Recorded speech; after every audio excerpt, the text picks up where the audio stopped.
Family card, এত কৃষক card. BNP সরকার এসে যে ফ্যামিলি কার্ডের প্রচলন করেছে তা চালু হলে মাসের শুরুতে চাল ডালের খরচটা অন্তত গৃহিণীর হাতে পৌঁছে যাবে। কিন্তু এই ফ্যামিলি কার্ডের মাধ্যমে সরকার কি কম দামে পণ্য দিবে নাকি টাকা দিবে? তাছাড়া কবে থেকে শুরু হচ্ছে এই ফ্যামিলি কার্ড দেওয়ার প্রক্রিয়া?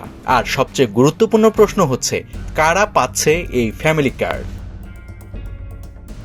গত 19 ফেব্রুয়ারি অর্থমন্ত্রী আমির খসরু চৌধুরীর নেতৃত্বে একটি কমিটি গঠন করা হয়। কিভাবে এই কার্যক্রম বাস্তবায়ন করা যায় সেই ব্যাপারে এই কমিটির পরিকল্পনা চলমান আছে। সরকারের পরিকল্পনা আছে আগামী 10 মার্চ থেকে যেন এই ফ্যামিলি কার্ড প্রদানের কার্যক্রম শুরু করা যায়। আর হ্যাঁ, ফ্যামিলি কার্ডের মাধ্যমে পরিবারগুলো আসলে টাকা পাবে, কম দামে পণ্য নয়।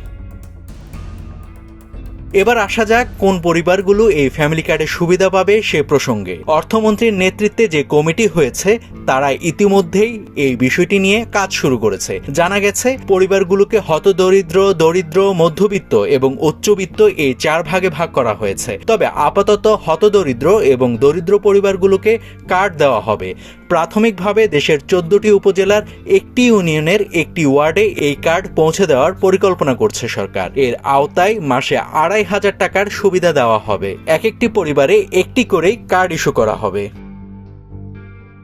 এখন প্রশ্ন হচ্ছে, কিভাবে পাবেন এই কার্ডটি? ফ্যামিলি কার্ড দেওয়ার ক্ষেত্রে নির্বাচিত ওয়ার্ডে প্রথমেই বাড়ি বাড়ি গিয়ে যোগ্য পরিবার যাচাই বাছাই করা হবে। প্রথম শ্রেণীর একজন গেজেটেড অফিসারের সুপারিশের ভিত্তিতে সুবিধাটি চূড়ান্ত করা হবে। দলীয় প্রভাব বা পরিচয়ের কোনো সুযোগ থাকবে না এখানে। এভাবেই ধারাবাহিকভাবে এই কার্যক্রম বৃদ্ধি করা হবে। ধারণা করা হচ্ছে আগামী 3 থেকে 4 বছরের মধ্যে এই প্রোগ্রামের সকল কাজ বাস্তবায়িত হবে।